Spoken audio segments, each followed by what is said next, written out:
Welcome in Wednesday edition, Blue Sky Live here with you this morning. Chase Parham, Neal, McCready, Clark Ford Studio. The NFL draft a day away. Caleb Williams expected to go number one overall. Discuss him a little bit. Interesting story in The Athletic about Mr. Williams, Mr. McCready, Mr. Siskey. Have a draft night show tomorrow night. Ole Miss playing Alabama at the same time in baseball. TJ McCants making his return to Oxford. Talk about that a little bit. The Rebels knock off North Alabama yesterday, 9-4. North Alabama 270 in the RPI coming into the day, 271 coming out of the day, and the Rebels moved up in RPI. So there's that happened. We'll mention that momentarily, and then look at some other things, including Derek Dooley, the champion of the little guy. He is heading up the group of five potential methodology, if you will, to a playoff or them forming their own league or doing whatever the hell the group of five's doing. Derek Dooley, the former Tennessee coach, involved in that in a lot of ways. Saw that and more coming up on the show today. Show brought to you every day by the blue skies around Mississippi. No matter where you are, there's a blue sky close by, from all the way from the epicenter down in Macomb to I-55, North Mississippi. A lot of stations in North Mississippi, and including the Oxford Exxon here in Oxford. Sweet Daddy's locations all over the state. Get your ribs, get your pulled pork, get your dessert, side items, and more. You get your clean convenience stores, fill up on gas, fountain drinks, lunch specials, and much more. And again, coming to you from the Clark Ford Studio. We are. Clark Ford is in Amory, Mississippi, 662-257-1900. Call that number. Ask for Corey Clark. Tell Corey what Ford product you're looking for, and he'll get back in touch with you within 15 minutes, I should say, in business hours with a quote. Right to the bottom line. No hassle, no haggle. You get your quote. The rest is up to you. You can shop that quote around. You can do what I've done, what I recommend that you do. Let's hop into a Clark Ford today, 662-257-1900. Guest join on the Campbell Clinic hotline. I'll tell you about the McCready and Siskey draft show hand-raised guys guest in a moment. They'll all join on the Campbell Clinic hotline. 2608 South Lamar Boulevard, Suite 102 in Oxford is where they are located closest to here. Just across the street from the cottages at Hooper Hollow. They provide full-service orthopedic care, everything from sports medicine to foot and ankle surgery to spine and total joint care, pediatric orthopedics, physical therapy, and more. To book an appointment, go to campbellclinicoxford.com or call 901-759-3111. Walk-ins always welcome at the Campbell Clinic, Monday through Friday, 7:30 a.m. to 4 p.m. We'll have a big draft show tomorrow night. We'll live stream while the draft's going on. Watch some probably NBA playoffs. Maybe we'll turn on the Ole Miss Alabama game. David Beatty, who's now the wide receivers coach at FAU, will join. ULM coach Bryant Vincent will join. Kane Womack, now the defensive coordinator at Alabama, will join. And Tulane head coach John Summerall will join as well. So a lot of kind of superstore, if you will. Super show. A lot of guests on the show will be with you for a long, probably too long. Too long, huh? Well, last year at the end, it felt like it was a little too long. Oh, really? Well, Tyler had probably crossed his limit. He'd crossed the Rubicon. He had one too many of his seltzers or Bud Lights, whatever it was that he was drinking. Had a couple. He had a few. Had a couple. Okay. But it was fun. We'll do the whole draft. We'll do the whole first round. We'll stay with you. A lot of guests. So it'll be interesting. Technologically, I always get nervous about trying to pull that off. So we'll see how it goes. Because of just the number of people, or what? Nah, just because sometimes it just different connections don't work. It's a little clunky. It's a lot. As we learned about 10 minutes ago, it's a little clunky, a little cross-wired here or there. Yeah. Okay, that's fair. Just cliff notes here. Ole Miss knocks off North Alabama yesterday, 9-4 in the annual Kids Day game. We were through another one of those. A child did get hit yesterday, but it appeared to be relatively minor. It was kind of one of those looping line drives, not a shot down the line. They came, got her out of the area. No blood or anything. So hopefully she's good. But otherwise, fun, safe day. I think I was told somewhere around 6,500 kids in attendance yesterday. Wow. Something like that. I think that's the number. I feel for the teachers who were trying to keep up with your kids and keep them in order and sat for the 2 hours-ish that they are there before they start getting on the buses and moving and whatnot. When they start leaving, like fifth inning, sixth inning. Even earlier than that for some of them, because, I mean, some of them are coming in from – I mean, it's not just local. I mean, it's local, but you know what I mean? It's not Oxford. So, yeah, no, sometimes they're bottom third, top fourth, already starting to G-haul on out of there a little bit. Get back. Yeah, and then you got some at the end that are still hanging out when the game's over, and it's like, wow, you got a full day. I mean, you're just sort of chilling at that point. Andrew Fisher, Luke Hill hit home runs. Grayson Saunier was fine after not pitching for a while because he had 2 straight rainouts on his starts in the midweek and then through yesterday against the Lions, who are really bad at baseball. They are not good at all. Ole Miss led 8-1 in like the 5th inning and then won 8-4 or 9-4, sorry, in the finale there. And then metrically, it is a little odd. Ole Miss went from 24 to 22 yesterday in the RPI.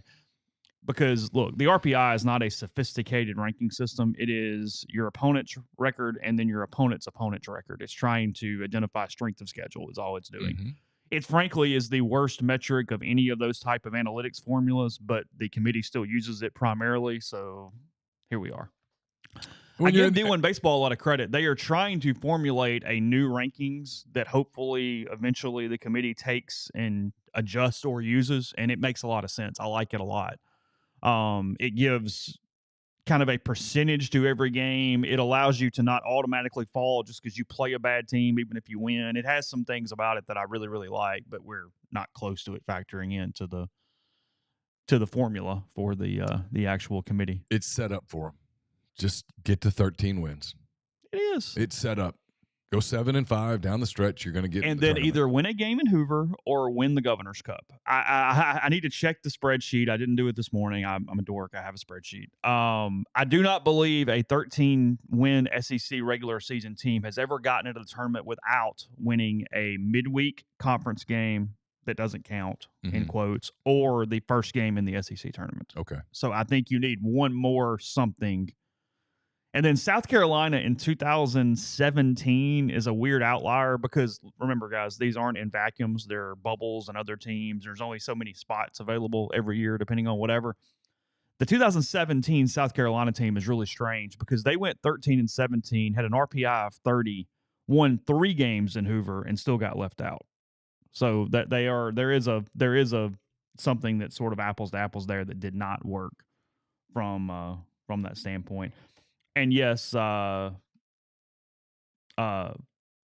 committee just simply uses it when they want to, but that's kind of where you are for that. The way that works. Yes, Georgia beat Clemson 4-3 on a walk-off wild pitch in the 15th inning last night. That was fun. That is how that ended. Was, at some point they're going, God, we have conference games this weekend. We're in the 15th inning. Can someone win? I don't even really care who it is. Just we can win, we can lose. Can we end this right now? For Georgia, they could be pretty bubbly. A win over Clemson could end up helping them. Yeah. Clemson's got some injuries. They got to kind of hold it together down the stretch a little bit. They're banged up, but yeah, good game last night. I actually turned it on and watched, I don't know, 4 or 5 innings just because I'm weird and there was nothing else really going on. I've become, because of Ole Miss last week and even before that to an extent, I've become sort of fascinated on what situations people pitch to Condon and which situations they don't. So I was sort of watching that for, I guess I saw 3 of his at bats last night while they were doing that. So. Yeah. Anyway, that's what happened. But that's part of what. Back to the original conversation, tying that in. That's part of what happened. Was Georgia beat Clemson? That helped Georgia's RPI. Helped Ole Miss's RPI. Again, it's more about your opponents than even what you do on a day-to-day level. Although typically, when you play a team as bad as North Alabama, that's a bomb that does bang you up a a little bit. I'd look up the rest of the SEC, but the site is so bad. Let's see if it's even navigable. Navigable. What are you trying to look up? Other SEC teams. In RPI? No, just what they did last night. Oh, okay. Yeah, you can do that, and I'll look up RPI. Go ahead. It's brutal. This is just, it's awful how bad. To be what they are, we really need to get on this a little bit, don't we? Like, this is not good. I mean, it's really pathetic. All right, Ole Miss beats North Alabama. We talked about it. Auburn beat Florida A&M. Okay. 11-1. Okay. Tennessee beat Western Carolina 12-4. Okay. Florida beat Stetson 13-3. Texas A&M beat Houston 13-11. Okay. Missouri beat Missouri State 10-6. It's actually a good win for Missouri. Mississippi State went to Memphis and won 6-4. They did. We talked about Clemson and Georgia. Georgia winning 4-3 in the 15th inning. Arkansas played UA Pine Bluff. Did they have the score right? UA Pine Bluff beat Arkansas 11-1. Is that correct? If so, that would really shock me. Is that true? It doesn't appear to be true. They've got the score. Arkansas won 11-1. They've got it backwards. Yeah, yes, they've got because it said that I immediately noticed that. Yeah, they've got the players wrong, and unless Ben McLaughlin got into the transfer portal and went to UAPB, which would be news. I mean, hey, look, it's a matter of time. It's a matter of time before guys change. Pine Bluff, by the way, 303 in the RPI. Yeah, so 11-1, Arkansas beats UA Pine Bluff, and Alabama beat Samford 14-5. Vanderbilt beat UT Martin 5-4. The Doors now have 30 wins, and then LSU beat Nicholls State 9-0. LSU now 26-16 overall. So your point with standing here is the SEC went undefeated last night. Yeah. So that that held it together. I know this is shocking, but the LSU, the SEC has a lot of good teams. Vanderbilt's got 30 wins. Alabama has 26 wins. Arkansas has 35 wins now. They're 35-6. Georgia is now 30-10. Mississippi State's 27-14. Even Missouri's closing in on 20 wins. They're 19-23. Texas A&M's 36-5. They're ranked number 1 in the country. Florida's records were wild. 21-19. I know. Tennessee's at 34 wins. They're in great shape for a national seed. Auburn's at 20-20. They're not. Ole Miss 22-18. So yeah, I mean the league's really good. I mean, so the computer numbers are going to like league teams, and so it's going to be very difficult for you just to crater from an RPI standpoint. So if you're Ole Miss, it's literally about just getting enough SEC wins to give them an excuse to put you in the tournament. They also were helped out in the non-con a little bit. Hawaii all the way up to 123. Iowa at 102. They're bordering on top 100. And then Hype One at 143. So even those teams that were sort of between that 155 and 200 mark, they've actually increased and gotten better the last week or so from a metric standpoint. You mentioned RPIs there inside the SEC. Ole Miss's remaining opponents. Alabama is, I have it here, 1 second. RPI. Probably in the 30s. 17. Oh, holy cow. A&M 1. Mm-hmm. Who else they play? LSU 36 Mm-hmm. and Auburn 42. Wow. 117, 36, 42 left. You can't fall in RPI much because you play good teams. You got to beat Alabama twice. You got to beat Auburn twice. And you got to beat LSU. And you got to go beat LSU. And you got to beat A&M once. Yeah. That's 7. That's the most likely scenario. Yeah. If you lose a series, it gets really complicated fast with the math. If you lose a series this weekend to Alabama, it's just going to be really hard. You got to go to Auburn and sweep. Because you're not going to I get 2 years ago, you're probably not going to Baton Rouge and sweeping. You can't count on it. And you can't count on a series win against Texas A&M. No. They are very good. They're very good. So it'd be like counting on, hey, we're going to go to Kentucky and sweep. We're going to go to Arkansas and sweep. No, you're not. I mean, no, you're not. From a likelihood standpoint, no, you're not. It's more likely you'll get swept on the road than you sweep. Mm-hmm. Just numbers. So you need to win this weekend. Frankly, it's time to get hot. If you're going to make something happen, you're going to get into the tournament comfortably, it's time to start winning. Yeah, I'm sure there is one, but I do not know Corey Kluber. Okay, I was going to say, I don't know the best player to come out of Stetson. Sorry, I'm not up on my Hatters baseball. Corey Kluber had a hell of a career.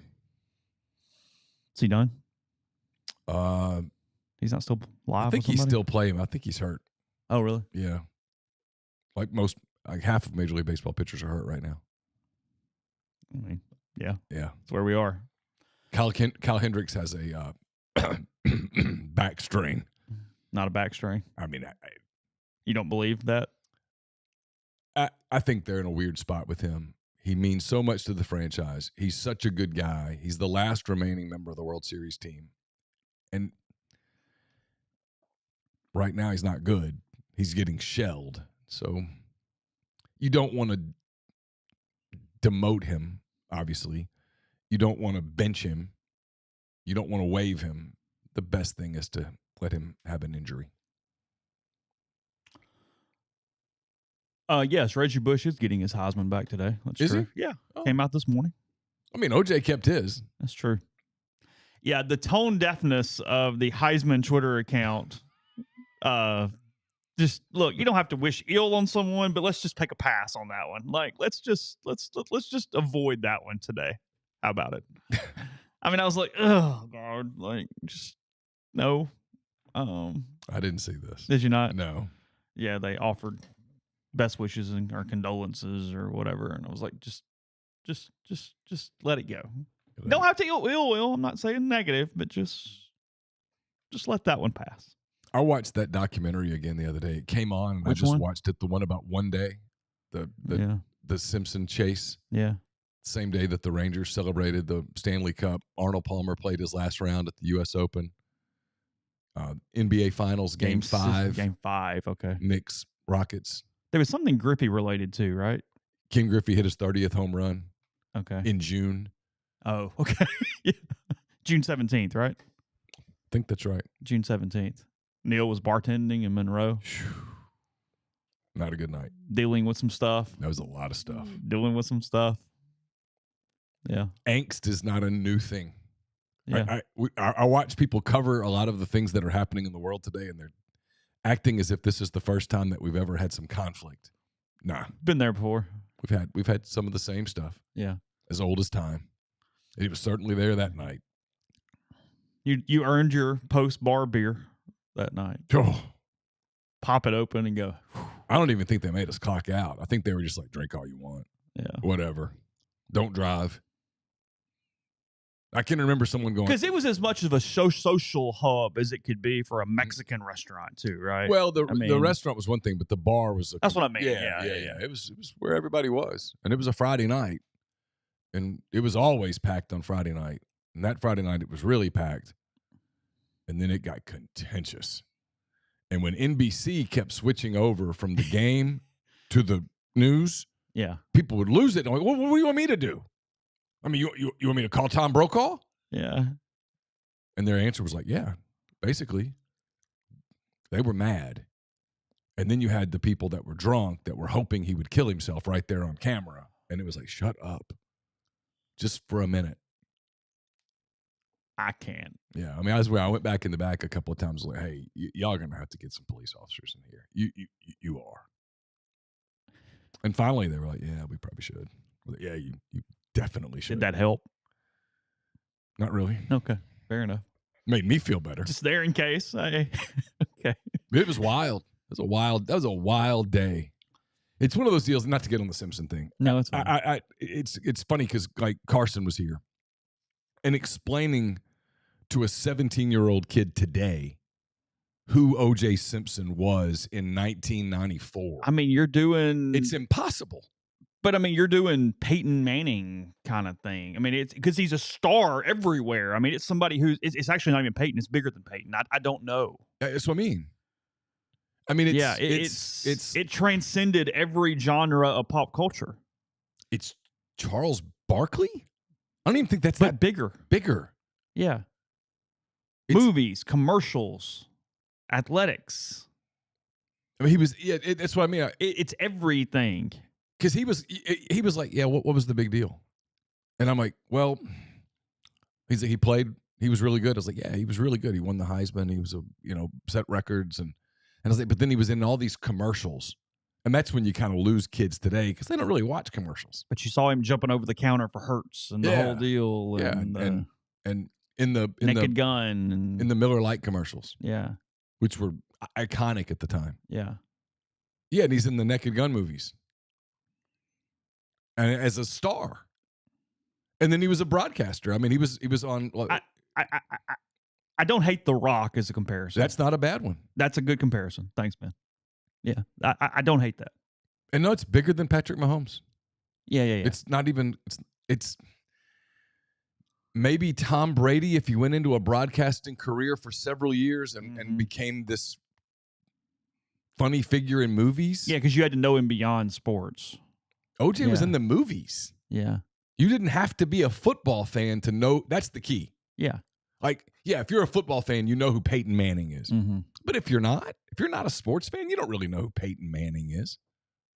Because you're not watching the Manning cast if you're not a sports fan, for God's sake. But if you could have been a completely oblivious to the world of sports and you knew who O.J. Simpson was. I think there's your standard. It is. You have to be the person who, when Super Bowl Sunday is on, they're at the movie watching something, or they're in their garden. They're not watching the Super Bowl. We have like the 40% of the country that doesn't watch the Super Bowl. If you're not relevant to that 40%, you don't really make the comparison. Yeah. And The Rock, except The Rock was also better at his sport. I get you get wrestling, but you had to be the athletic icon too. Yeah. Yeah. I mean, Heisman Trophy, Bills rusher. I mean, the whole deal. Yeah. I mean, he ran for 2,000 yards. Mm-hmm. It's just nuts. I mean, it was huge. It was. Yeah. I don't think people who were not probably any younger than me, I think I'm the absolute youngest that you could be to completely comprehend it. And with today's media consumption being so different too, I don't know if you can really. I think that's lost in time now for you to go exactly what that was like. I do too. How big that was. Because, I mean, to your example, we will move on, I promise. But it's one of two things like this that I go down really deep wormholes. Oh, it's this and John Benet Ramsey. These are my two. Oh. Yeah, I mean, I could go for hours on those two things, Simpson and John Benet. Who do you think killed her? The brother. I don't care what that last documentary said. I'm still completely there. Yeah. The mother covered it up to protect one child when she lost the other one. That's what happened. And had they just let him be the one, he wouldn't have gone to prison. No, not at the age. No. I guess it would have haunted him forever, but it would anyway. Probably will anyway. Yeah. Yeah. So those are my two. If you do want a little OJ thing, the Agent's book is the one to read. Mark Gilbert. Yeah. That's the one if you're going to read one thing where you go, oh, wow, okay. Yeah. Yeah, that's the one. What do you think happened to the knife? You think Kardashian threw it in the ocean? Dispose in some way, right? That's my guess. Is it's in the Pacific Ocean somewhere. Yeah, that's my guess. How did he get it? I don't know. Because he didn't have a lot of time. No. I'm not sure it wasn't not orchestrated or premeditated, but I'm not sure there wasn't some clue that set the course of actions a little earlier than we know at that point, where somebody was kind of on guard that this is, and you're in the area, and I just got a hunch. Like, I don't know. Do you think he acted alone? In the actual murders? Yeah. Yeah. Okay. I do. Do you? I'm not sure. Okay. Have some. You have some theories? At least one. Okay. Probably better for a hand race, guys. Sorry, guys. No, it's fascinating. I mean, it's fascinating. But my point was, and last thing, we will move on. Okay. Is I'm 11 years old. It's 94, and I mean I know who OJ is because I'm a weird sports fan for my age, or probably normal sports fan at that time for my age. But I'm watching it at my grandparents' house. They know, this is my paternal grandparents who know nothing about sports at all. Like outdoors people, like it's not their thing, and yet captivated. New OJ. Like it's your point. Yeah, they would have no idea he ran for 2,000 yards as a Buffalo Bill. None. Right. They wouldn't know what the Heisman Trophy was. But knew him from movies, that's OJ. From TV. Yes. Of course, yes. We're watching our stories in the afternoon, and he's in the commercial. That is the point. It was Guiding Light goes to commercial, and OJ's on the screen. It was a different era, obviously, but he was kind of Michael Jackson-ish. Yeah. He just was a part of Americana. Yeah. Period. Like a big part. Mm-hmm. And then, wow. Yeah.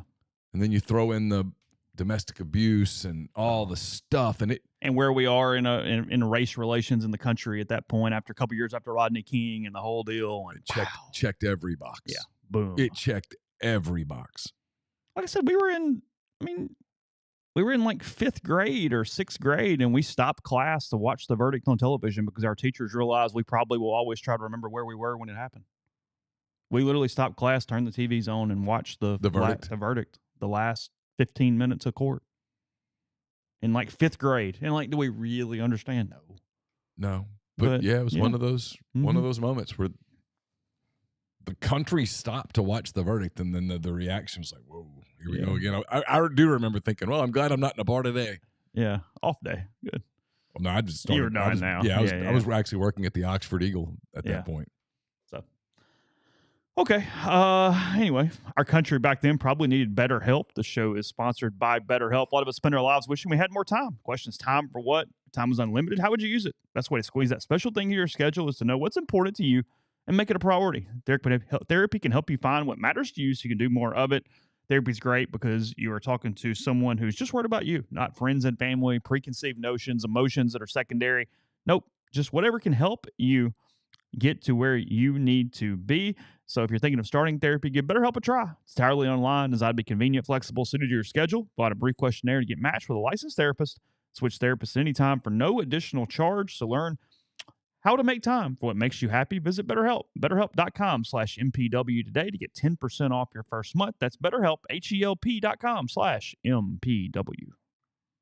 Are you retiring soon? How long should you wait to take Social Security? What accounts should you pull from first? Are you already retired? Should you consider Roth conversions? These are just some of the questions that can only be answered with the personalized retirement income plan. Andrew Sego Wealth Management, specializes in helping folks just like you come up with their retirement game plan. Whether you meet at his office in Collierville or prefer Zoom from anywhere, schedule a free discovery meeting and see what they can do for you. It's rebelsretire.com. We mentioned the show tomorrow night. It'll also be brought to you by Comer Heating and Air, Southern Air Conditioning and Heating. Different names, same great products and services. If you live in Oxford, Batesville, Tupelo, or the surrounding area, call Comer 662-801-1777. Or if you live in Hernando, Memphis, that area, call the people at Southern 662-429-4429. The College Corner, if you're coming up this weekend for baseball, for double-decker, for both, stop by the College Corner right off of Sisk Avenue in the Oxford Commons. Leave a tip. That tip's going to do two things. It's going to go to the Grove Collective, and it is also going to get you registered for a Grove Collective Lane Kiffin signed football. That's through May the 15th. You have to get registered for that. 4,000 square feet of the best Rebel gear there at the Oxford Commons. Plenty of parking available. Their staff's going to have you in and out and ready for Swayze in no time. Also, check out their 2 locations in the Jackson area and then collegecornerstore.com. We're also brought to you by Argent Wealth. Call Argent Wealth's 401k advisory services team today. They'll conduct a complimentary, no obligation benchmarking and analysis of your current 401k plan. Mention that you heard about Argent Wealth on the Oxford Exxon podcast, Blue Sky Live, and receive 10% off of your first year's fees. And we're brought to you by John Edwards, Regency Travel Incorporated in Memphis. John's part of Virtuoso. It's a worldwide network of travel partners that allows him to supply his clients with added values, unique benefits simply not available to other travelers. If you're thinking about a trip that you want to create a lifetime of unique memories, get in touch with John. Give him some parameters. Give him a budget. He's going to give you options that you're not going to find on your own. 901-494-3387 or send him an email, jedwards@regencytravel.net. There's a thread on the message board about how to handle TJ McCant's first at bat on Friday. You give him a standing ovation. He helped you to a national title. Yes. So really good kid. He's been through a lot. All the way around. I mean, this is a freaking no-brainer in all ways. I saw the post on the board. I'd like Ole Miss to play his walk-up song the first time. Like I would like to celebrate TJ on Friday and then move on with the weekend. That's what I would do. It's the right thing to do. Yes. Every time Chris Bryant goes back to Wrigley, he gets a standing ovation. This is a no-brainer. TJ McCants made the right decision for TJ McCants, and Ole Miss made the right decision for Ole Miss. This is not drama here. Well, now I'm gonna say this again. In today's era of transfer portal, you cannot. If you want to be, you can. It just makes you look terrible. If you want to be the ones that celebrate when guys come to you, and then whenever somebody leaves and ends up coming back, they're the enemy. They're evil. Come on, it doesn't work. That's not going to float long. He was part of a championship team. Mm-hmm. You should stand up. He was here for 3 years. You should give him a standing ovation, and then treat him with respect. You can still cheer for the guys wearing your laundry. You're not serving him one up. You're still going to throw sliders that he's going to swing at. You try to get him out, of course. Yeah. And by this point, you should know how. Yeah. But no. And then you hope that out in right field that the students, they can be funny, but you hope that let's be nice. Let's be. You should be cognizant of this as somebody that was once one of you that contributed greatly to a very positive memory that many of you have. He hit the home run. He had a huge hit in game 2 the next day that's probably even bigger in a way because they were going to win game 1 either way. Yeah. But game 2 wasn't a freebie. Look. I mean, Horton's pretty good. I mean, look, I'll be honest. Waiting on that replay in the 7th or 8th inning, whenever it was in game 2, when it was the right call, but Ole Miss got the benefit of the right call and the interference because Oklahoma had tied it or taken the lead or whatever, and they brought the guy back, and you're going, oh, my God. And then in your head, you're going, they don't win today with Elliott, and who's pitching tomorrow? You really bringing Dylan back on 3-4 days here? Like, you know what I mean? You're starting to do all this in your head and going, hey, this is the moment. Like, you better get it here. Game 3 was going to be an offense day. Mm-hmm. No guarantees in that deal with pitching on short rest and all that stuff. You might get a great performance. You might not.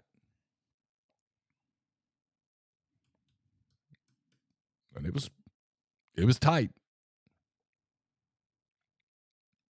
Yeah, I mean, he had the hit that got that inning going. He hit the ball right back up the middle off Horton.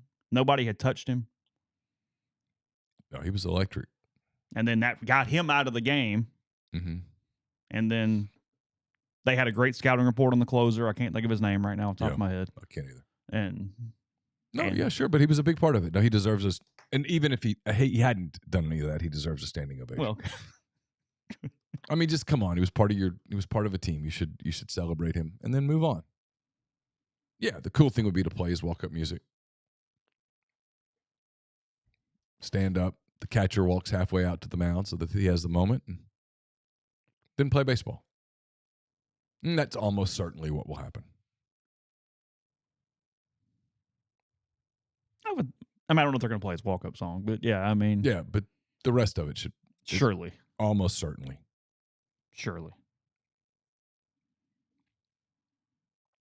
I'll be surprised if something along those lines doesn't happen.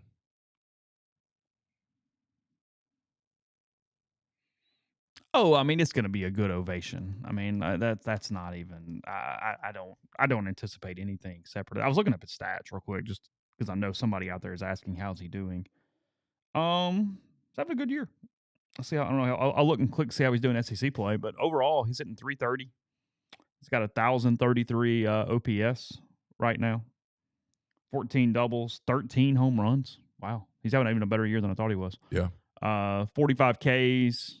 He had 46 all of last season, so just heads up, he's still striking out a good bit. He's already walked more this year than he did at any point last year. He played a huge role in their series win over Arkansas. Yeah, I was trying to remember which game it was. I think it was the second game. Arkansas had beat them in the opener because Hagen Smith pitched. And he played a huge role in that one-run game that they got. Now, SEC play, it's just okay. Hitting 295, and only one of his 13 home runs are in league play. Yeah. So it's where, guys, he's not a different player. Like, the things that you saw every day that he struggled with, he's still struggling in those ways. I mean, it's why it wasn't fair to Ole Miss, and it wasn't fair to the kid earlier in the year when you want to do the running thing of Peyton and TJ stats and, like, comparing them. And it's like they're in different places. They've always hit non-con pitching. I'm also not going to say anything negative about the fact that they're the same guy they were last year, but of course, chill. It is what it is. So yeah, he's fine, but I mean, 325 OBP in conference play. It's not, it's better than the last 2 years because frankly, he really really struggled after having a hell of a freshman year. I mean, he's a Good freshman SEC All-American. pitchers know how to get him out. Yeah. And if they execute their pitches, they do get him out. What's crazy about it is the inability, and a lot of guys have this. It's not a shot at TJ. The inability to adjust to that adjustment by the other team where you kind of hit a ceiling because as a freshman, nobody knew how to pitch him yet.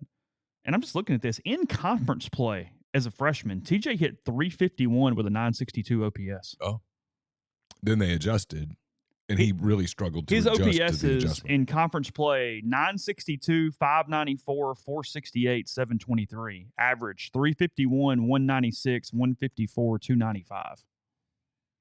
You wouldn't have thought he never would have kind of found it again after that big freshman year and all that stuff. And, he's kind of had to reevaluate a little bit too because he went to Alabama thinking they were going to let him play infield. He was really wanting to play shortstop, get back in the middle infield, and then it didn't happen there either, and he was back in the outfield again. So it's been a little bit of a weird time for him there. But again, hope he does well. In general, good dude. Caleb Williams draft tomorrow night. Y'all obviously focus on this. He's going to go number 1 overall.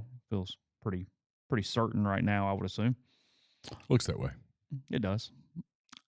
But not a flattering story in The Athletic this morning. You can read it there. I think actually Bruce Feldman is who wrote this. Doesn't usually do a lot of pro stuff, but it's draft, it's college, it counts. He was doing kind of a confidential file where they do anonymous stuff from coaches and admins and GMs and that kind of thing. Mm-hmm. And a few quotes that we'll pull from here. I think Caleb has a chance to be very good, but I'm not sure about the wiring. For me, it's how motivated he is to just win. There's some Kyler Murray comparisons from people in this kind of deal. Mm-hmm. The next guy goes, he gives off a Russell Wilson vibe with the lack of self-awareness. I'm kind of above everybody. Oh. And then the next one, I like Caleb as a player, but the locker room part of it concerns me. He's going to have to understand the difference in where he's at and how he's been treated to being the quarterback in an NFL locker room.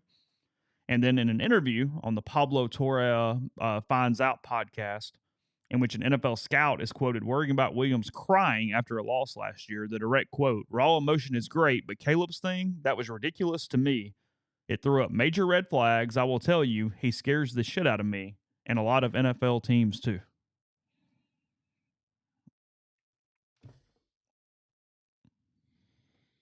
I get it. NFL doesn't like weird in its quarterback. Not even a little. They don't want to have to wonder about that kind of stuff. Now, he's so physically talented Oh, no that doubt. it's just almost impossible not to notice. But obviously, we're not in the interviews, but if you're the GM, what are you doing? Taking an acid and drafting him? Well, you need a quarterback. You got to take one. You taking him? It's the fascinating part of the league. If you study it, you don't win without a quarterback, with rare exception. With rare exception, you just can't win big without a big-time quarterback. A lot of first-round quarterbacks bust. Your bust rate is pretty high. I don't know how you take Jaden Daniels instead of him. I don't know how you could justify it. I don't know how you could justify taking Drake May before him because he's so superior physically to both of them. Sure.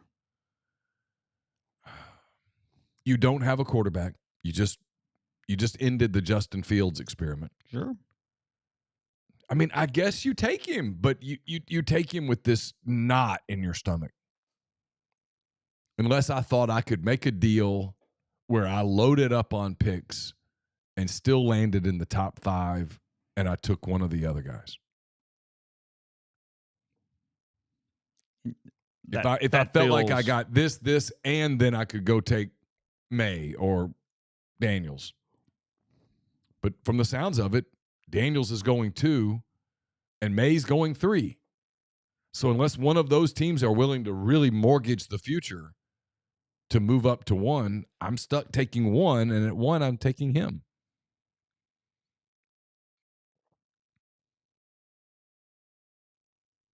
But I don't love it.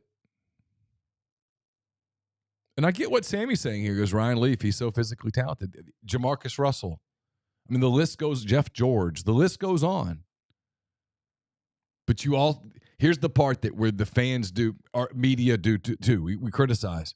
If you're in that room and you're the guy that doesn't take him, and then he's Patrick Mahomes, you don't live that down either. And he is gifted, man. Throw the other stuff out for just a minute and just look at the physical quarterback. He's big.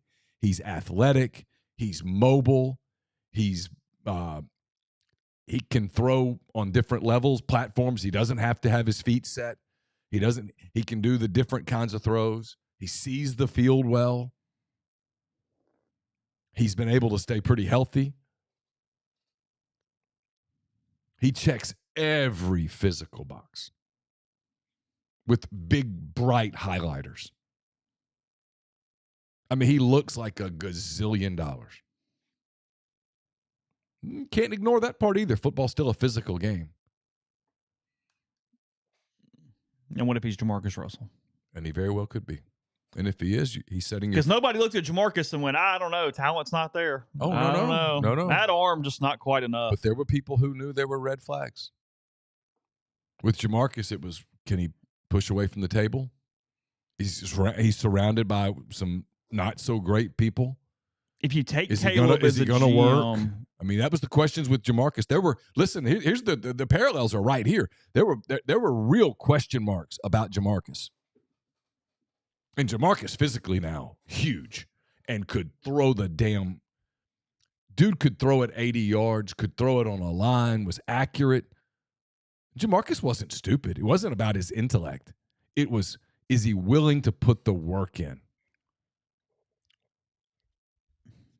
if you're a GM and you take Caleb Williams, he's the one guy you could save your job by missing on because he was the guy. Sure. You take Jaden Daniels and miss, and you're in bigger trouble personally. Now you've overthought it. There's no who's the best quarterback in the draft? It's Caleb Williams. But Jaden Daniels is who I want in my locker room. I have no doubt about that. Or Drake May. Yeah, either way. Either one. It just feels like Mace. I mean, I've talked to Jaden Daniels personally. I mean, Jaden Daniels is an impressive human being. I'd be more than happy to have the second pick in the draft. You go ahead and do your thing, and I'll just take my guy, and we'll let it sit. And I get if he ends up being Patrick Mahomes, then okay. Yeah. So you're the Bears GM today. What are you doing? Oh, you're taking Caleb Williams, but are you desperately trying to trade? You can't not take a quarterback. You can't be the Patriots and go, I'm going to go down to 17 and take Bo Nix. What if Washington gives you their second pick, a future one? But why would they? If maybe they want Caleb that bad that I won't take one of the other ones. I'm asking. I mean, sure. If I get in the top 3, sure.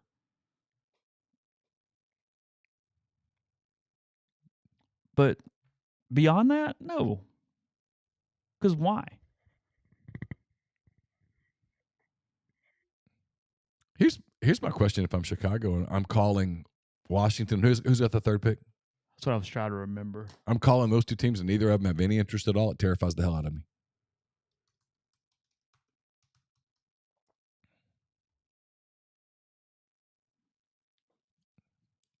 I mean, you're Patriots. That's right. I just mentioned them. I knew that. I mean, I'm calling those two franchises, and if neither one's New England goes, no, we're good. Ooh, I'm like, oh God. Now New England's obsessed with accumulating picks and not giving picks up. Right. That's why I mentioned that earlier.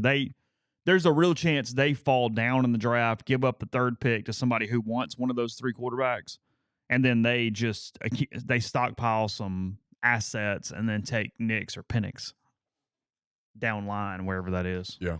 There's a good chance of that. Cardinals at 4, Chargers 5, Giants 6, Titans 7, Falcons 8, Bears 9, Jets 10. Okay. I think I saw yesterday the Falcons getting popped for tampering. Did you see that? Yeah. With Cousins. Yeah. By the way, the worst kept secret in the world right now is the Jets covet Brock Bowers at 10. Brock Bowers at 10? Yep. Are you not worried about his lack of athleticism that he's shown at the – sorry, he hasn't shown any lack of athleticism. He hasn't tested.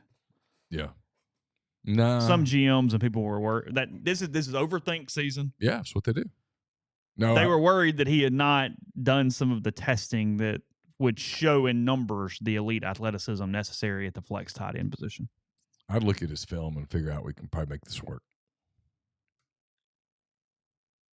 He looked like a first-round pick when he played on the field.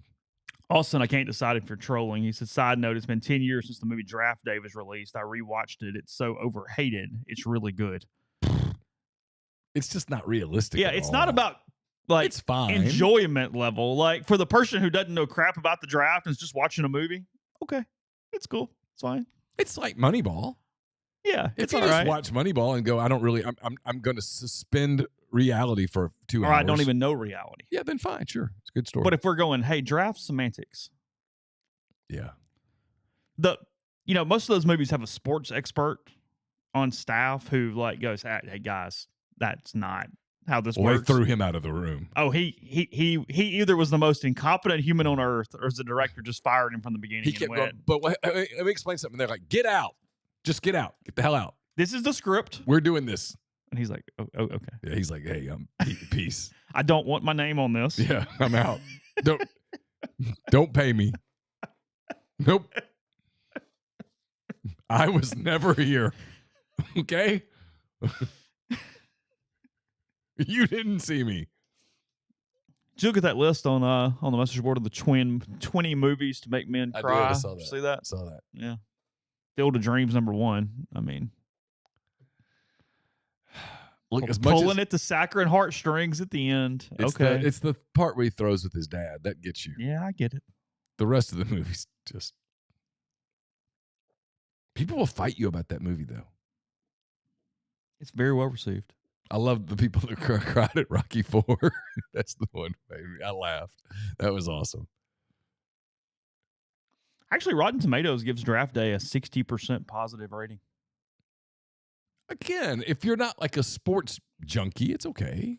Whatever. The acting's okay.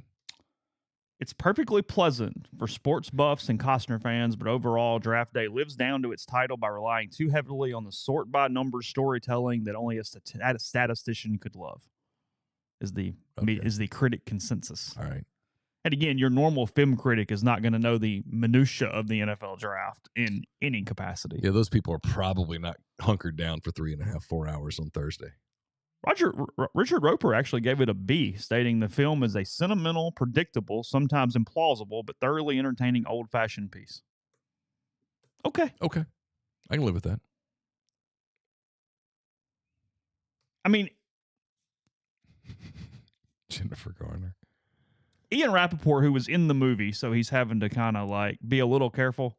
Well, he's being a lot careful here because the thing says he admitted there are plenty of things that aren't exactly the way it goes. Yeah, thanks, Ian. Yeah, got that. Yeah. One team doesn't get their 3 best players in the draft. You mean? Yeah, Oh, yeah. wow. Thanks. So you don't think the Bears have a chance to get Williams, May, and like say Penix tomorrow, and then trade 2 of them to get the receiver that they covet? You don't think that's going to happen? You don't think they walk out of this with Caleb Williams and Malik Neighbors, in other words? I don't like their chances. Apparently, Andrew Brandt, the Green Bay Packers vice president, was really angry about it. He's got like a bunch of quotes in here about how it has no accurate depiction whatsoever to anything pertaining to the NFL or the draft. Yeah. Calls it less plausible than Jerry Maguire or Moneyball in its movie rankings from the business of sports standpoints. I can see that. I mean, I can see getting angry about it. But it was fine. That's all it was. I need to actually read this story. I'm stopping. We're in April when it is. Toy Story 4 is a tearjerker. If you don't cry some of the Toy Story movies, you should check your soul. I'll go there in a second. Riley McCready, writing for The Ringer, actually apparently did like an actual like how the salary structures of all this would work and how screwed up it was. Because I'm reading a note here and they're going, the Browns burden themselves with an additional $7 million in salary, as stated by a Seahawks executive in the film, to the fictional Mac, a player who would have been lucky to be drafted 15th overall, compounded by the fact the Browns have also deprived the fictional Callahan of $7 million in annual salary that he, not Mac, should have been making. And went through the logistics and went money-wise, that makes no sense. That's not it. Well, look, here's the thing about Toy Story. And this is where we are today, guys. Here's the thing about Toy Story. Is Toy Story 2 is inarguably the worst one, and it's still one of the 10 to 12 best animated films ever. Yeah. I'm trying to remember Toy Story 2. We meet Jesse and the inspector and the Alice Toy Barn. Oh, and yeah, all yeah, that yeah, stuff. yeah. Where they paint him and all that stuff, yeah. It's the worst one. Yeah. 3 and 4 are better. And 1, obviously. Yeah. And yet, it still is really, really good. Holds up. 4 where they're going down the incinerator. I think that's 4. 3 and 4 get cloudy for me. Okay. Because we've all gotten older now. I mean, when 3 came out and he's kind of leaving him behind and going all like the end of 3 is where you go, whoa. Yeah, it's deep. I mean, lesser of men. It's got you a little bit there. Austin said Cars makes him cry because he watched it with his grandpa, and every time it reminded me of him. I get it. I mean, everybody has that kind of movie. I understand. Yes, Tyler Barron is back in the portal. Awesome. Missed promises and whatnot. I'll get to that in a second. There's no red flags there, boys. Stop. I got to move on. We'll get to that in a minute. First, Prime Shrimp, primeshrimp.com. 7 different flavors available for you. Actually, might be 8 now. The soy ginger, the most recent offerings. Great with hibachi dishes, proteins, vegetables, rice, and much more. Give it a shot. Their New Orleans style barbecue is their #1 seller. It's one of my favorites as well as the signature. It's a great all-purpose one. It's great for throwing on salads at lunches, quick protein snacks, or dinner when we got so much going on there with Prime Shrimp. We're going to help you out. We're going to make it a little cheaper for you. Going to give you code RG. You buy 5 pouches or more. Maybe you're sampling one of everything. You're getting a lot of your favorites. Either way, 25% off. Again, with code RG at primeshrimp.com. Oxford's newest Greek restaurant on the square, Opa, is the perfect place to plan your company dinner, your festive party events. Also a great place to stop if you're coming up this weekend for baseball, for double-decker. Stop by Opa. Great food, craft libations as well. 601-421-7147 for catering or booking information. We're brought to you by Service Specialist Staffing and Recruiting Agency. It's always free for the candidate. Pardon me. If you're on the job hunt, if your company is looking to hire quality, hard-to-find talent, they can really help you. Keep in mind that the payment of service is solely contingent on if you decide to hire a candidate that Service Specialist sends. You got nothing to lose. Give Will, Sydney, or Kelsey a call, 601-573-9242, or check out their new and improved website, servicespecialistltd.com. Get the beautiful, healthy smile you deserve at Corinth Dental. Dr. Bubba McQueen, Dr. Jenny Beth Hendrick are devoted to restoring and enhancing the natural beauty of your smile using conservative, state-of-the-art procedures that will result in a beautiful, long-lasting smile. From routine checkups to advanced treatment, including implants and Invisalign, Corinth Dental is here to help you achieve your smile goals. So schedule your appointment today and take the first step toward a better version of yourself. It's corinthdental.com. Are you a displaced corporate executive wanting to put your career in your own hands? Are you an experienced entrepreneur looking to diversify? Andy Ludicky can help. He owns multiple franchises and businesses, uses his expertise to help others find their American dream through a very thorough and free consultation process. So call Andy and put your life in your own hands. It's 100% free. You got nothing to lose. MyPerfectFranchise.net, Andy at MyPerfectFranchise.net, or 404-973-9901. Podcast is also brought to you by Factor. I told you about it starting back yesterday. It is a way to eat stress-free this spring with their delicious ready-to-eat meals, fresh, never frozen meals, chef-crafted, dietitian approved, ready to eat in just 2 minutes. Choose from a weekly menu of 35 options, popular options like Calorie Smart, Keto, Protein Plus, Vegan, and Veggie. Discover more than 60 add-ons every week, like breakfast, on-the-go lunch, snacks, and beverages to help you stay fueled and feel good all day long. What are you waiting for? Get started today. Fuel up for your springtime goals. It's no fuss, no mess meals. Factor meals eliminate the hassle of prepping, cooking, or cleaning up. Simply heat and savor the good stuff. It's tailored to your schedule. Customize your weekly meals with the flexibility to get as much or little as you need. Pause or reschedule deliveries to suit your lifestyle, and it's your solution to fast premium meals without the need for cooking. They're also selling Earth Day all month long. Look for the Earth Month Eats badge on the menu for the lowest carbon footprint meals. Head to factormeals.com/MPW50. Use code MPW50 to get 50% off your first blocks plus 20% off your next box. That code MPW50, factormeals.com/MPW50 to get 50% off first one, plus 20% off your next box while your subscription is active. Yeah, Tyler Barron back in the portal. If you remember, Tyler Barron was at the University of Tennessee. He got into the portal. He committed to Ole Miss. He did. He came to town. He pretty sure found a place to live. Yeah. He did. He found a place to live. Yeah. And then he didn't move in. And then he got back in the portal or whatever happened. I don't know. He ended up at Louisville. Correct.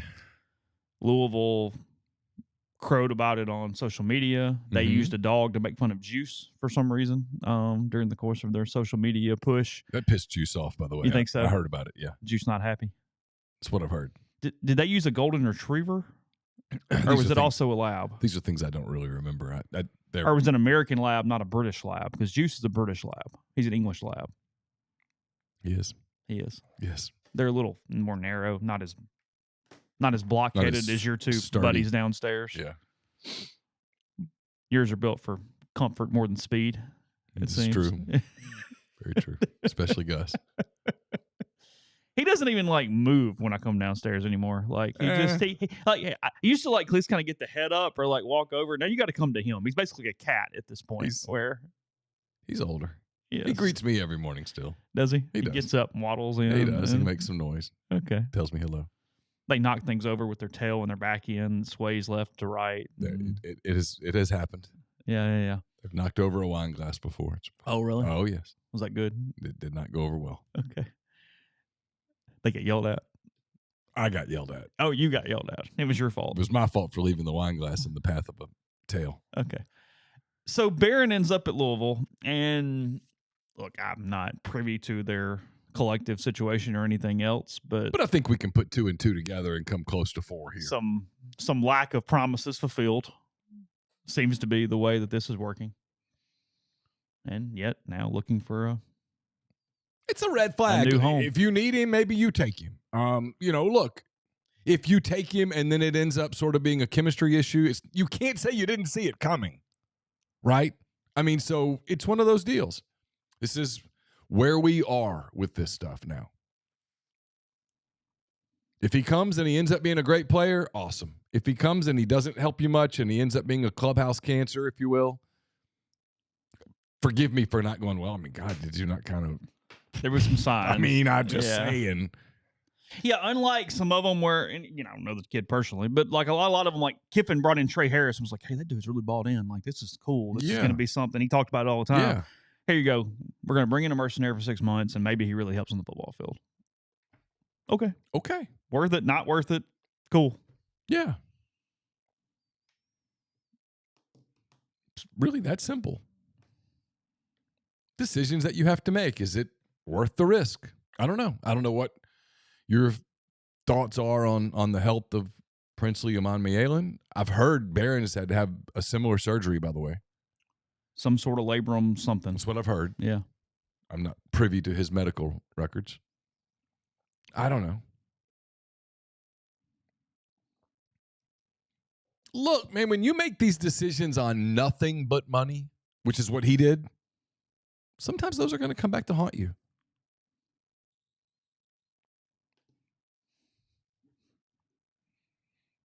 Sure. But somebody's going to take Tyler Barron. Sure. Someone's going to go, oh, yeah. I mean, I think there's a lot of cats in the portal right now that are not landing. I've got a couple of mailbag questions about this, and we talked about this a little bit yesterday, I think. Or maybe it was me and Tyler, or maybe it was both. But look, that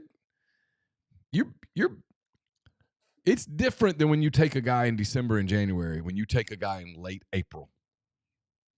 You better know in late April that guy's not going to create problems, because if he comes in and creates problems in late April, you might not have a lot of time to fix it. No, he's got to be turnkey. That's what I think, too. Ready to go. Good dude. Checks the boxes. Like Henry Parrish walking back in the room. There are people that know him. Yeah. Been here before. He can have the same locker. It's all good. Okay. It's all good. Knows the system. Day one. I mean, is there a scenario where he doesn't really help you? Sure. Is there a scenario where he doesn't hurt, where he hurts you? Probably not. No, you're probably good. Yeah, there's zero acclamation. Yeah. Well, and he's not going to be a problem. No. If he ends up being your feature back, great. If he doesn't, it's okay. Not a lot of He's a lot of handled risk. 3 years of like medium level carries. It'd be all right. Yeah, and he's never been a bad dude who causes problems inside a locker room. So he left to go back to Miami because he thought A, he was home, Kevin, and Kevin Smith, and B, thought I'll have a bigger role, and he didn't. And he kind of didn't. Yeah, but he was fine. He was a good player there. He'll be a good player here. I mean, people that are like, he's going to be a star. Well, there's really no sign that he's going to be. But he's going to be. You kind of know what you're getting. Here, you don't really know what you're getting. Now, I'm not saying you shouldn't go take him. No, maybe you need him. But the diehard portal guy, I love the portal people. They are completely ignoring this part of it. No, they're warning signs. Football in 2022 here can happen. Arkansas basketball can happen. Frankly, Ole Miss baseball to some extent this year. Of course. For people that look around and go, this can't happen, it won't happen here, you're okay. Yeah. Enjoy your clouds. We'll see you down the road. We'll see you down the road at some point, because at some point, if you go heavy portal, at some point it's going to burn you. And everybody knows it. Lane Kiffin will tell you that. That's why he says all the time it's a bad system. Yeah. I mean, there's a reason that he says that. The Heisman Trust called Bush getting his trophy back, happening now because of, quote, enormous changes in the college football landscape. Well, you can say that again, basically meaning there are no rules, and what he did we don't really care about anymore. And we caught a shit ton of political pressure, and we caved to it finally because they have, and they're being stupid. Yeah. Bush taking the high road. Personally, I'm thrilled to reunite with my fellow Heisman winners and be a part of the storied legacy of the Heisman Trophy, and I'm honored to return to the Heisman family. I also look forward to working together with the Heisman Trust to advance the values and mission of the organization. Reggie just kept that bad boy between the lines this morning. I'm not surprised. I like Reggie. I covered Reggie some when he was with the Saints, and he's a good dude. Yeah. I mean, I appreciate Paul Tagliabue rigging the draft. I mean, it was fantastic. I mean, I enjoyed Reggie for the time he was there. Playoff game, running out, carrying the bat. I mean, we had a big time. He was a really good player. He didn't suck. Not sure you win a Super Bowl without him. Probably not, right? Probably not. Yeah, Reggie Bush and Jeremy Shockey. And they were good. Some dudes. Reggie Bush was good.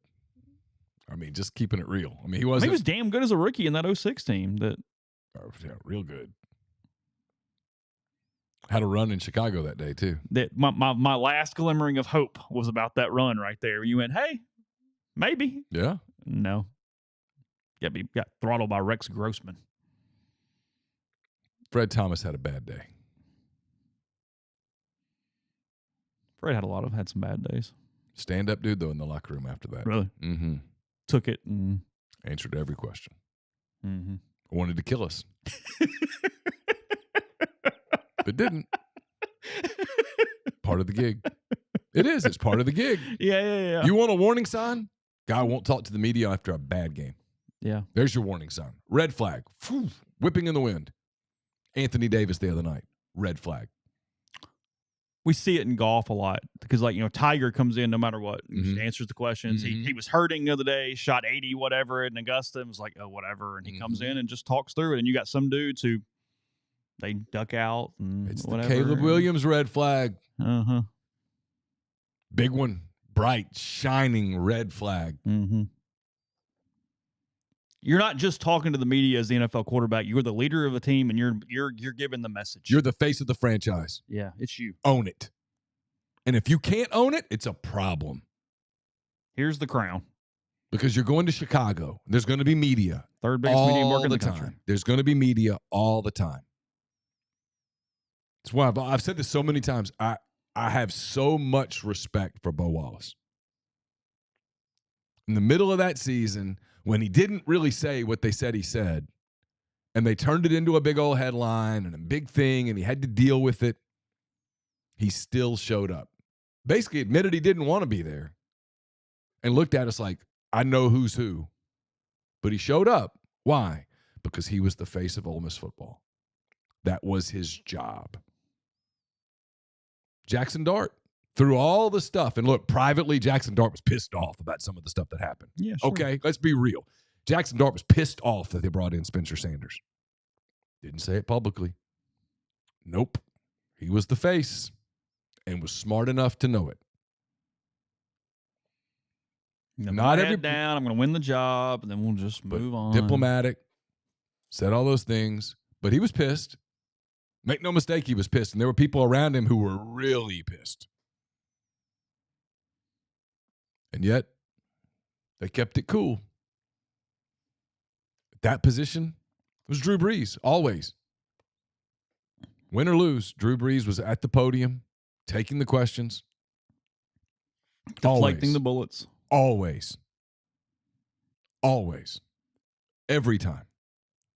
Because you miss it one time, and that's the story. It was Eli Manning. Eli Manning with the New York media. And the New York media ate him alive sometimes, and yet he was always at his locker. Yeah.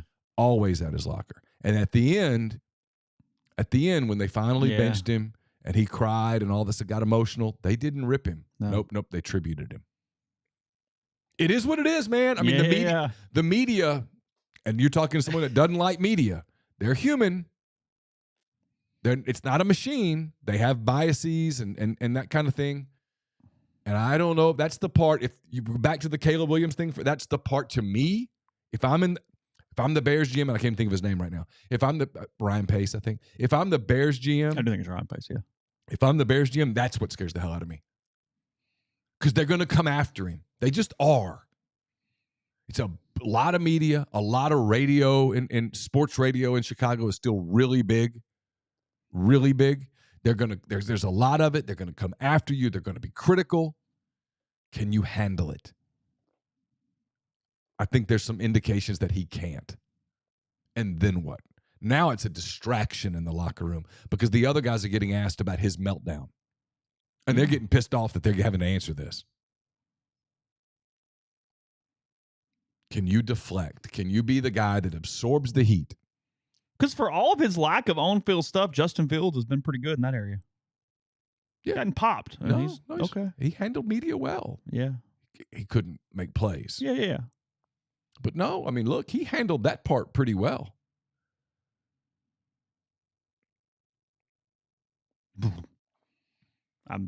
Scary day for him, but I still think it's what's going to happen. He's going to take Williams number 1 overall. Podcast brought to you in part by Northeast Spark, NESPARC. 2 packages, the Ignite, the Blaze. That's their 1 gig option, fastest option available. Your hometown team bringing you world-class broadband. That's NESpark.com, 662-238-3159. Phone service, parental controls, network security, wireless mesh extender. Call the office for details and much more. So again, that's NESpark.com or 662-238-3159. Southern Traditions Farm is a 68-acre, 32-stall upscale equestrian training and boarding facility in Canton, Mississippi. 2 sand rings, a grass ring, miles of wooded trails. There's a lot offered at Southern Traditions. Horseback riding offerings from beginner lessons to advanced to competing in nationally recognized competitions. It's also a great venue for events, corporate outings, that kind of thing. So get in touch with them on Facebook or Instagram at Southern Traditions Farm. I'll have a mailbag to you later today at rebelgrove.com. It's presented by Art Hayes, Sotheby's International Realty. Are you thinking of making a move? Put the power of Sotheby's International Realty to work for you. As a licensed agent with Sotheby's and a supporter of all things Ole Miss, Art can help you buy or sell in your hometown or anywhere in the world at no charge to you. Seriously. So call and ask him how. 612-805-5929 or email him at arthur.hayes@lakesmn.com. Podcast is brought to you by G&M Pharmacy, 662-236-2222. They deliver locally in the Oxford area and the upper med scene. For your prescriptions the same day each month, take care of you. Also easy to transfer your medications. You make 1 phone call, they take care of the rest. Again, that is 662-236-2222. Again, on the square in Holly Springs with Tyson Drugs. So I'll get to the we got Jeffrey tomorrow, and then we'll have a little more of a conversation after we let go of him. I'll get to some of the Derek Dooley Group of 5 stuff tomorrow because I don't find that as interesting. Texas A&M, close here. They lay off a lot of people yesterday inside their athletic department. Trev Alberts, their new athletic director, coming in from Nebraska, replacing Ross Bjork, who's now at Ohio State. And this is a program that's top 3 nationally in revenue. I mean, something like that. I mean, it's a lot of money, whatever it is. Texas, Texas A&M, whoever else is up there at that point, Michigan, Ohio State, I don't know. But somewhere in that realm. And It's startling in a number of different ways here. Yep. At least a dozen staffers, including high-level administrators, Executive Deputy AD Justin Moore, Deputy AD for External Relations and Business Development Chris Park, Deputy AD for Administration and Leadership, Senior Women's Administrator Kristen Brown, Associate AD for Branding, Creative and Communications Tyler Pigg. Aggies AD Alberts explains the downsizing is, quote, reorganization related to existing and emerging threats to our business model, and adds, quote, we are on the cusp of unprecedented change in the world of college athletics. As a department, we have to adapt and become more efficient and effective, so we are the best positioned for the changes to come. However, that will not change as this. Student athletes are a priority, blah, blah, blah, blah, blah. Right. These changes are difficult, and let me state emphatically, these people have done nothing wrong. They are good, hardworking members of the Agri family, and their service is greatly appreciated. I can assure you this was not personal. It was a business decision, and a very difficult one at that. All right. I'm going to hope that that's all just lip service for him wanting to bring in his own people. That's what I hope. You hope those jobs are filled by other people. I'm hoping that he's lying. Yeah. I fear that he's not. And the reason is, and I get why, if you're just in this from a pure, I want my team to win standpoint, you don't care. But you and I have worked in these fields. We know people. These are people that had their lives uprooted yesterday. And people who aren't making $1.2 million. No. And now they have 5 weeks to find employment. They have husbands and wives and children. They had stuff. This was an emotional day for a lot of people. Mm-hmm. And this, I guarantee you, sent shockwaves through athletic departments all over the country. Because if this is what the restructuring is going to look like, that you're preparing for this model where you suddenly the revenues that helped pay for staffers and things of that nature are going to the student athletes. I don't know, man. You and I had this conversation a little bit before we got started. I'm trying not to be the person who's just so turned off by this. I'm trying really hard. Well, look. Right now I'm losing the battle, but I'm because people are losing their job to find every extra cent for players. If Trev's telling the truth. If he's again, I hope he's lying. But if he's telling the truth, I mean, okay.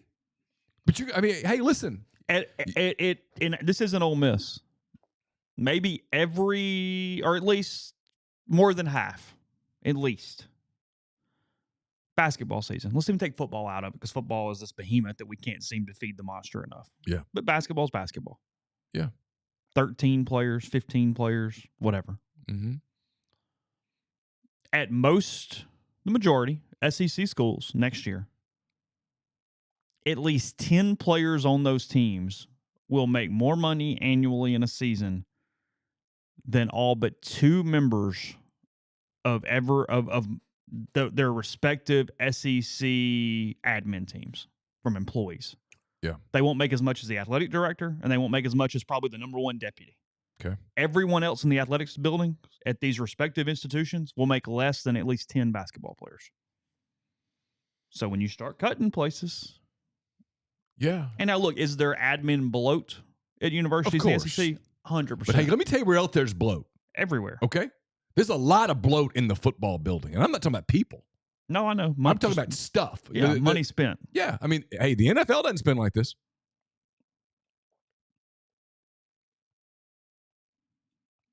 That's all. You know, and you have some of these other programs where there's a lot of again, we haven't covered that ground yet. How do we if Jackson Dart makes $500,000 in revenue sharing, and I apologize to Jackson and his family for using him as an example. It's what came to mind. Yeah, sure. Do you have to give that $500,000 to whatever? To women's sports that don't make any revenue? Do you? I think the answer is yes. And that's where I come in and go, you know what? This is where I lose my sympathy, right here. They go, well, they deserve to get paid. They are getting paid. They're going to college for free. Find the guy in Georgia who's sending his son or daughter to Ole Miss. tell him it's free. All of a sudden, just go, hey, by the way, your kid gets to go for free. Oh, whoa, wow. sign me up. Yeah. I mean, my kids are on scholarship at another SEC school. And Chase, I'm not going to show you my bank account, but I could show you where money comes out. Yeah, sure. If the rest of this is free. Awesome. Sign me up. I would view it as getting paid. So, and I have the same thought for football players, by the way, for people that do this deal. Well, not all of them are going to go to the NFL. They deserve to get paid. They're going to college for free. That is payment. I'm not saying there shouldn't be more payment, but don't act like that's not a tangible thing. And if it's, they're not going to college for degrees, well, then maybe they don't need to go to college. That's all I'm saying. That's not even the old man in me. It's just not. Maybe you don't need to go to college. Well, it's the only way they can go. No, it's not. You figure it out. Go play in the XFL or whatever it's called. Yeah. I mean, at the end of the day, it is an institution of higher learning. And if you're there at least at surface level to also get an education, to get a degree. If you go, the degree is meaningless. Okay, well, then let's have a completely different conversation about all of it then. I mean, if your kid's in college, take the athletes out of it. If your kid's in college and at the end of it, you're like, well, this degree is meaningless. Well, then you wasted some time and money. Mm-hmm. You wasted some resources. If that's how you view it. So you're only there for the football? Well, then why not just go someplace that's only football? Mm-hmm.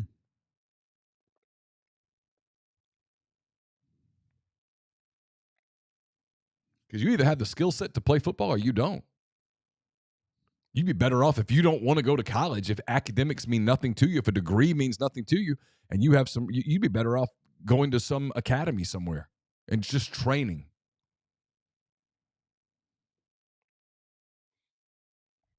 That's it. But I mean, this should send shockwaves. Yeah. I mean, we'll see if a second school jumps in. That's cool. That will tell us. Yeah, the next week or two. And look, if in June we suddenly see Trev Alberts hiring all these then people that work for him at Nebraska, then we'll go, oh well, whatever. Yeah. But what if he's telling the truth? Yeah. And I can't sit here and go, he's lying. I don't know. What if he's telling the truth? I mean, I don't think Trev Alberts has a reputation for being a compulsive liar. No. And he didn't, more credit to him, he didn't have to say what he said yesterday. He could just fire the people. Yeah. Hey, you're paid through May the 31st. Peace. And instead he came out and went, hey, look. Here's the deal. Yeah. And so if he's telling the truth, and I think it's reasonable to assume that he is, this is probably, I guarantee you there are people at the other 15 SEC schools today that are whispering around the proverbial water cooler. And you're going, hey. What's going to happen here? Yeah. If you're a casual sports fan, you want to find one NBA series, I think Dallas and the Clippers might be the one you pick. Dallas 96-93 last night in L.A. to even that up. Headed to the American Airlines Center now for Game 3.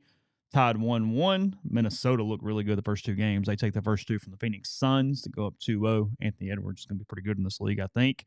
And then Indiana, 125-108 in Milwaukee last night. Bucks still without Giannis. And it heads now to Indy.